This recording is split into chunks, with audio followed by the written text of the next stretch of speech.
കാരണം നിങ്ങൾക്കൊക്കെ അറിയാം. എൻ്റെ കഥാപാത്രമാണ് ഇതിൻ്റെ ഏറ്റവും വലിയ പരീക്ഷണം. കുറെ കാലത്തിന് ശേഷം ഇതൊരു സിനിമ ഇറങ്ങുകയാണ്. നമുക്കിനിയും നല്ല സിനിമകൾ ചെയ്യാൻ സാധിക്കും. സിനിമ കണ്ടു പോകുമ്പോൾ തിയേറ്ററിൽ ഉപേക്ഷിച്ചിട്ട് പോകാം.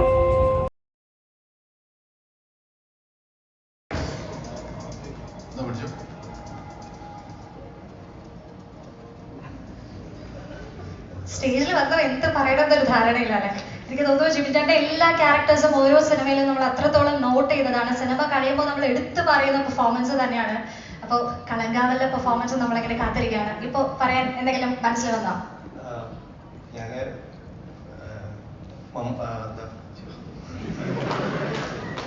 കണ്ണൂർ സ്ക്വാഡ് എന്ന് പറയുന്ന സിനിമയില് ഒരു സീൻ സാറിനോടൊപ്പം ചെയ്തിരുന്നു.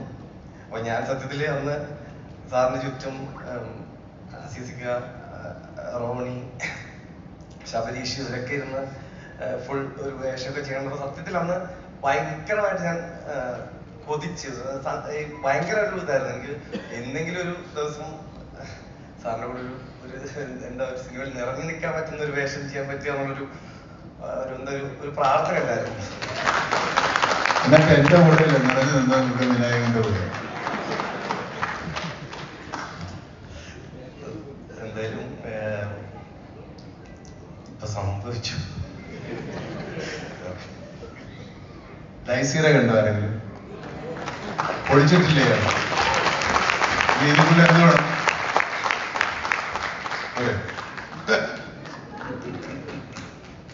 പൊളിച്ചിട്ടുണ്ട്. നമ്മള് ഈ ചില ഫലങ്ങൾ പഴങ്ങളൊക്കെ നമ്മൾ നടന്നുമ്പോൾ നമ്മുടെ മുമ്പിൽ വന്ന് വീഴുന്നതാണ്.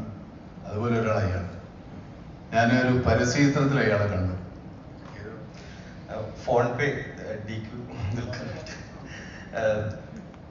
ദുൽഖറും സമന്തിയും ചേർന്നിട്ടൊരു ഫോൺ പേയുടെ ഒരു ആഡ് ഉണ്ടായിരുന്നു. അപ്പോൾ അത് ഞാൻ ആദ്യമായിട്ട് നമ്മുടെ ഹനീഫ് അബേരി എന്ന് പറയുന്ന ഡയറക്ടർ ഉണ്ട്, അദ്ദേഹമാണ് പറഞ്ഞത് സാറിന് അയച്ചു കൊടുത്തോന്ന് ചോദിച്ചു. അപ്പൊ ഇല്ല, ഞാൻ നമ്പർ തരാൻ അയച്ചു കൊടുക്കുന്ന പറഞ്ഞു. അപ്പൊ ഞാൻ ആദ്യമായിട്ട് അയച്ചു. അപ്പൊ എനിക്ക് ഞാൻ ഇങ്ങനെ പരിചയപ്പെടുത്തി ഒരു വലിയ എസ് ഒക്കെ എഴുതിയിട്ടാണ് അദ്ദേഹത്തിന് അയച്ചത്. അപ്പൊ ഉടനെ ഇങ്ങനെ ഒരു സംഭവം. അപ്പൊ അതിനുശേഷം ഇടയ്ക്കിടയ്ക്ക് സാർ ഹാപ്പി ബർത്ത്ഡേ ഇങ്ങനെ അങ്ങനെ അവസാനം അങ്ങനെ സംഭവിച്ചു. പിന്നെ അസീസിനെ പറ്റിയൊന്നും പറയാനില്ല. അസീസ് ഇപ്പോൾ വലിയ തിരക്കുള്ള നടനാണ്. പക്ഷെ ഇവിടെ ഈ അദ്ദേഹത്തിന്റെ എല്ലാ തിരക്കുകളും ഒഴിവാക്കി ഇവിടെ വന്ന് ഞങ്ങളുടെ ഈ പരിപാടികൾ സഹകരിച്ചിട്ടുള്ളത്. അഭിനയിച്ചിട്ടുണ്ട്, എന്നാലും എല്ലാവരും അഭിനയിച്ചിട്ട് വന്നിട്ടുണ്ട്. പോയോ? ഇവിടെ മൂലയ്ക്ക് ഒളിച്ചിരിക്കുന്നു. വലിയ നടന്മാരൊക്കെ എത്തുമ്പോ നീ വലിയ നടനാ, നീ ഇവിടെ പോയി ഒളിച്ചിരിക്കണ്ട.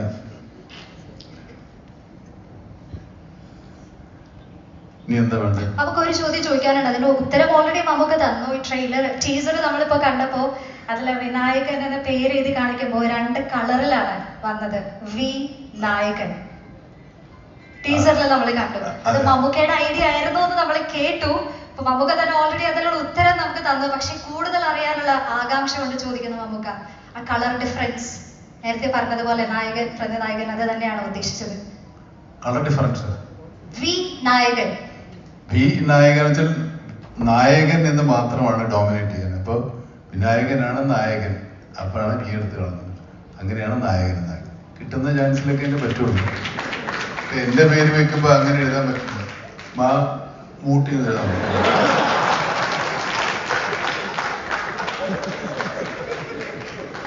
അങ്ങനെ പറ്റില്ല. അപ്പൊ അതാണ് അങ്ങനെ വിനായകൻ ആയതുകൊണ്ട് മാത്രമാണ് നടക്കുന്നത്. ഞാൻ ഈ പെണ്ണുങ്ങളെ വിളിക്കാതിരുന്നിട്ട് അവരിങ്ങനെ അക്ഷമരായിരിക്കുന്നതെന്നൊരു സംശയമാണ്. പറയാൻ വേറെ എന്തെങ്കിലും ഉണ്ടെന്ന് ചോദിക്കട്ടെ. ഓഫ് കോഴ്സ് നമ്മളെ ഏറ്റവും ഇമ്പോർട്ടന്റ് ആയിട്ടുള്ള ഒരു പാർട്ട് ഇതുവരെ കഴിഞ്ഞിട്ടില്ല മമ്മൂക്ക. ഇപ്പൊ നമ്മള് വി നായകൻ എന്ന് പറഞ്ഞതുപോലെ 30 വർഷത്തോളം സിനിമയിൽ സജീവമായി നിൽക്കുന്ന ഓരോ കഥാപാത്രത്തിലും അദ്ദേഹത്തിൻ്റെതായ തനത് ശൈലിയിൽ എക്സെൻട്രിക് ആയി അവതരിപ്പിച്ച് നമ്മളെ കൈയടുപ്പിക്കുന്ന അഭിനേതാവ് തന്നെയാണ്. മമ്മൂക്കയുടെ പെർമിഷനോട് കൂടി അല്ല, നായകനെ ലാസ്റ്റ് അല്ലേ വിളിക്കുന്നത്? ശരി, അവർ സമ്മതിക്കുന്നില്ല. വാ വിനായകൻ. മികച്ച കൈഡി നൽകുന്നതിന് നമുക്ക് വേദിയിലേക്ക് സ്വാഗതം ചെയ്യാം. Ladies and gentlemen, the one performer who we always get mesmerized about, Vinayakan on the floor. ഒരു മൈക്ക് കൊടുത്തന്നാ സംസാരിക്കാൻ അറിയില്ല, അറിയാലോ.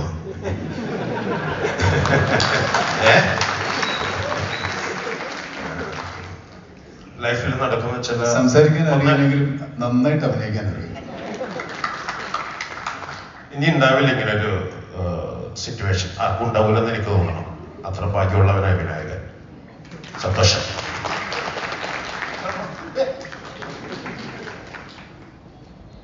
രണ്ട് വാക്കിലെല്ലാം ഒതുക്കിയല്ലേ? ബാക്കി ഞാൻ പറയാം. ഈ ക്ലാസ്സിൽ കുസൃതി കാണിക്കുന്ന ഒത്തിരി കുട്ടികളുണ്ടാവും. പക്ഷേ കുസൃതി കാണിക്കുന്നവരോട് നമുക്കൊരു വാത്സല്യം തോന്നും. അങ്ങനത്തെ ഒരു കുസൃതിക്കാരനാണ് വിനായകൻ. വിനായകൻ ഒരുപാട് കുസൃതികൾ കാണിക്കുമെങ്കിലും ഒരു വാത്സല്യം നമുക്ക് എല്ലാവർക്കും ഇയാളുടെ സിനിമ കാണുമ്പോൾ തോന്നിപ്പോ ഇത് നമ്മൾ അല്ലാതെ കാണുന്ന വിനായകനാണോ എന്ന് തോന്നിപ്പോ. പക്ഷെ അല്ലാത്ത കാണുന്ന വിനായകനും ഇതിനേക്കാൾ നല്ലതാണ് ശരിക്കും കാണാനില്ല അല്ലേ? ഇനി എന്താ, നായകൻ വന്നു. ഇനി ആരാണ് ബാക്കിയുള്ളത്? നായിക എന്ന് നമുക്ക് പറയാൻ പറ്റില്ല, നായികമാർ. Mammukka, shall we proceed to welcome? Okay, so തുടക്കത്തില് അത്രത്തോളം ത്രില്ലിംഗ് എൻട്രി നമുക്ക് തന്ന I don't know the count 21, 22, 23, 24 എല്ലാവരെയും വേദിയിലേക്ക് സ്വാഗതം ചെയ്യുകയാണ്. ഈ ഒരു നിമിഷം വരെയും നമ്മുടെ ഫ്രണ്ട് റോല് വെയിറ്റ് ചെയ്തിരിക്കുകയായിരുന്നു. പേരറിയാമെങ്കിൽ വിളിച്ചോളൂ. സ്റ്റേജിൽ കയറിയപ്പോ മുതൽ നിർത്താതെ പണി കെട്ടിക്കൊണ്ടിരിക്കുകയാണ്. I am conveying my sincere apologies. എല്ലാവരുടെയും പേര് അത്രത്തോളം ഫെമിലിയർ അല്ലാത്തത് കൊണ്ടായിട്ട് റിസ്ക് ഞാൻ എടുക്കുന്നില്ല. പക്ഷേ ഇനി നമ്മളെന്തായാലും സ്ക്രീനിൽ നിങ്ങളെ കണ്ട് ഞെട്ടാനായിട്ട് പോവാണല്ലോ. അപ്പോ ഇപ്പോഴേ സ്റ്റേജിൽ വന്ന് നമ്മളെ ഞെട്ടിക്കാനായിട്ട് എല്ലാവരെയും വെൽക്കം ചെയ്തു. Come on everyone, with a big round of applause, let's wholeheartedly welcome actresses in Kalagaval on the screen. നമ്മുടെ ഡയറക്ടർ ജിതിൻ സർ പറഞ്ഞിരുന്നു കൗണ്ട് ചെയ്യാൻ കുറച്ച് കഷ്ടപ്പാടായിരിക്കും, അതുകൊണ്ട് കൗണ്ട് ചെയ്യുന്നില്ല. നിങ്ങൾ ശ്രദ്ധിച്ചിട്ടുണ്ടെങ്കിൽ സോഷ്യൽ മീഡിയയിൽ ഇപ്പോൾ ഒരു കോൺടെസ്റ്റ് റൺ ചെയ്യുന്നുണ്ട് to guess the number of heroines in Kalamkaval. So അവരെല്ലാവരും ദാ സ്റ്റേജിലേക്ക് എത്തിയിരിക്കുകയാണ്.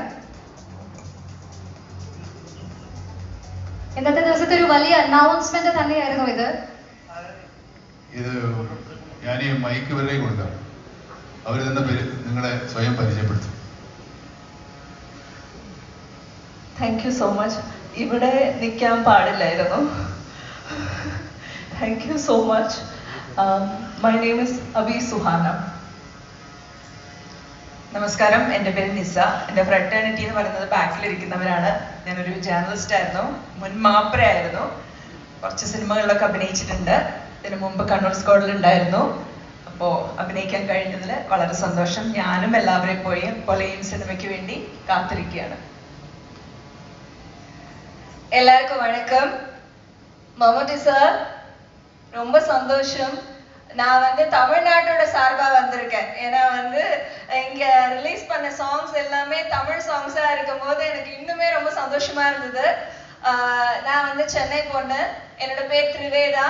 நான் சென்னையில ஆர்ஜேவா இருக்கேன், படங்கள் பண்ணியிருக்கேன். ஆனா மம்முட்டி சாரோட நடிக்கிறது எனக்கு ரொம்ப சந்தோஷமான விஷயம்.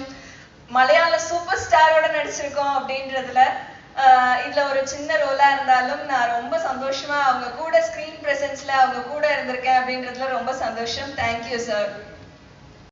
നമസ്കാരം, എൻ്റെ പേര് സ്മിത. ഞാൻ മമ്മൂക്കയുടെ കൂടെ 4ാമത്തെ മൂവിയാണ്. എന്താ പറയാ, എൻ്റെ ജീവിതത്തിലെ ഏറ്റവും വലിയ സന്തോഷം നിറഞ്ഞൊരു നിമിഷമാണിത്. മമ്മൂക്ക കമ്പനി. താങ്ക്സ് മമ്മൂക്ക. എല്ലാവർക്കും നമസ്കാരം. എൻ്റെ പേര് ഗായത്രി അരുൺ. മമ്മൂക്കയുടെ കൂടെ 1 എന്ന മൂവിയിൽ ഒരു 5 വർഷം മുമ്പ് അതിനുശേഷം ഞാൻ കൊടുത്ത എല്ലാ ഇന്റർവ്യൂവിലും എന്നോട് ചോദിക്കുന്ന ഒരു ചോദ്യമുണ്ട്, എങ്ങനെയുണ്ടായിരുന്നു മമ്മൂക്കയുമായിട്ടുള്ള എക്സ്പീരിയൻസ്? എനിക്ക് ആ സിനിമയിൽ ആകെ ഒരു സീൻ മാത്രമേ ഉണ്ടായിരുന്നുള്ളൂ. പക്ഷേ ഇതിൽ കുറച്ച് കൂടുതൽ സീനുകൾ അദ്ദേഹത്തിനോടൊപ്പം ചെയ്യാൻ സാധിച്ചു. അപ്പോൾ ഇനിയുള്ള ഇന്റർവ്യൂവിൽ പറയാൻ കുറച്ചുകൂടെ വിശേഷങ്ങൾ ഉണ്ടാവും. താങ്ക് യു ജിതിൻ, ജിഷ്ണു, ഞാൻ മമ്മൂട്ടി കമ്പനി ഈ ഒരു മൂവിയിലേക്ക് ക്ഷണിച്ചതിന് താങ്ക് യു സോ മച്ച്.